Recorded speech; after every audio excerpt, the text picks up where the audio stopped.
All right, so here we are again in Siren's Grotto. We're at the temple, and I've been killing the elementals here for a few hours, and I finally got a charmable icy here on the left. So these icy servants, they can spawn anywhere from level 53 to 56, and they need to be 53 in order to be charmable with Boltrans. And so we finally got a charmable pet here, and so one of the hard parts is done. Now, the second hard part is going to be to get this thing charmed, clear out the trash, and kill this right icy servant, as well as some elementals in the tunnels below us, with the ultimate goal being getting a shimmering sea spirit pop. So now that we've got a charmable pet here, we just need to talk through what we're going to do here so that when I actually go to do it and I'm in the heat of the moment, I don't miss anything. So basically what we need to do is we need to get this thing out as a pet. So we're going to end up pacifying this right icy servant to give ourselves 7 minutes to work.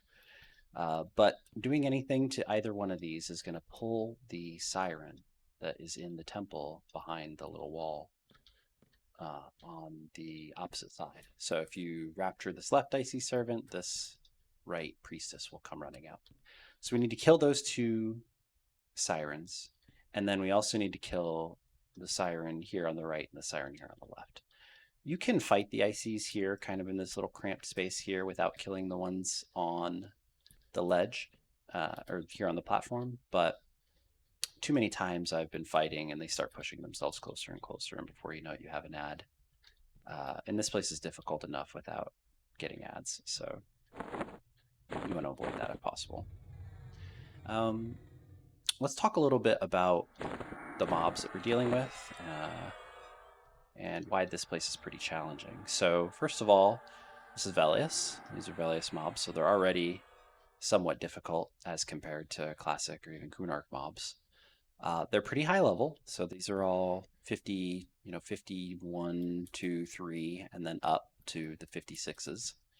And on top of that, they are, in the case of priestesses, they are clerics, and in the case of the enticers and seducers, they are enchanters. And so they buff themselves with haste, resist magic, HP buffs, and on and on. And so even one mess up usually will result in death here. Even just one unmanaged siren, will put out a lot of damage and get you dead real quick. So everything we do here has to be very measured and controlled, and understanding the mobs and how they path and what they do is a big part of success here. As far as the priestesses are concerned, they cast complete heal on themselves when they get below around 40% health, so you need to interrupt that with mesmerize. And since they can be up to level 56, sometimes it's very hard to land a mesmerize. So if you cast a mes and it gets resisted, a lot of times you'll see me use a rapture just to ensure that it gets interrupted. They also cast Dispel Magic, which is no good. We don't want them dispelling the buffs that are on your pet, but more importantly, the charm that's on your pet. And they cast some stuns and some other stuff, but that's basically it. It's the complete heal and the Dispel Magic. Those are the big ones you want to watch out for. The enticers and seductresses, they cast slow. Definitely want to interrupt the slow. They cast dispel as well, stronger form of dispel. They will try to charm you. They will cast G-Flux. So they cast a lot of nasty stuff. They'll try to mesmerize you. So you definitely want to keep GRM on at all times, and you want to try to interrupt those troublesome spells with mesmerize as much as possible. As far as the Icies themselves, they cast Icy Blast, which is a very hard-hitting cold-based AoE that is also has a built-in dispel. So when we get to the point where we're fighting this, it's going to be really important for us to make sure that not only are we getting a lot of buffs and junk buffs on our pet, but that we're keeping ourselves junk buffed. and that we're rebuffing our pet between each cast of that. In terms of clickies, to start, I highly recommend at a minimum a WC cap and a Reaper. So you're going to die when you come here for sure, but the WC cap can at least help you get out of a tricky situation if it's just not manageable, if you get one too many ads or you just need to get out quickly.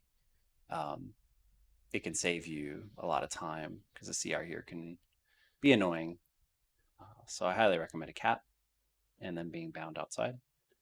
And the Reaper is really, really nice because a lot of times, these mobs hit so hard, you'll get a charm break, but you'll get it under control. You'll get you'll get your pet recharmed and back on the target, but you'll have taken so much damage that you'll either be in low HP aggro range, in which case they're just going to stick on you, or you'll be so close to it that it's really not safe. You take one hit, you're going to be there. So Reaper is a great way to just kind of get yourself back up to full. If you're in a situation where you're stable, otherwise you just need health. Along that same vein, the stinging wart is a really great way to kind of just top yourself off. If you're at like 60 or 70 and not feeling comfortable, you can top yourself off with the wart pot. And if your Reaper's out of charges, you can use 5 or 6 clicks of the wart to get yourself fully healed up as well. But these are kind of expensive to recharge, so I usually just use these to deal with the chip damage. So these two definitely just even to get started. And then, of course, I highly recommend the Bracer of the Hidden as well, just because it's going to help you keep the junk buffs on your pet. We want as many on there as possible. We want your charm spell to be as low as possible on its buff bar. So this is just a really quick and easy way to give yourself and your pet the junk buff. If you've spent some time here and you really like it and you're thinking that this is going to be one of your new favorite camps, you want to stick around for a bit, then I would recommend you get a white flower as well. This will give you CR. The Icy Blast that the ICs do is very susceptible, as it were, to CR. That is, the higher your CR, the more likely you are to resist it. It's not like a lot of other dragons and such where it seems like it doesn't matter how much you have in the relevant resist, it still hits you.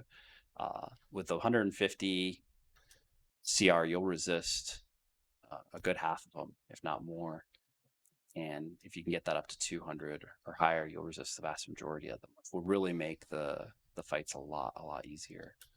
The Frozen Turban is a good one as well because you can cast it on yourself, of course, if you don't have a flower, but you can also cast it on your pet. So it's another buff, right? But it's also going to help your pet resist the Icy Blast that the target is casting, which is good because if he resists it, he won't get the Dispel also won't fire. So those are the ones I recommend. Of course, there are others that might help in various different scenarios. I have an idol, but those are the ones that are really going to play the biggest role. So I think that's about it. So I'm going to stop the video here, and then in the next video, we'll kill the 4 Siren that are here at Temple and get this Icy Dead as well.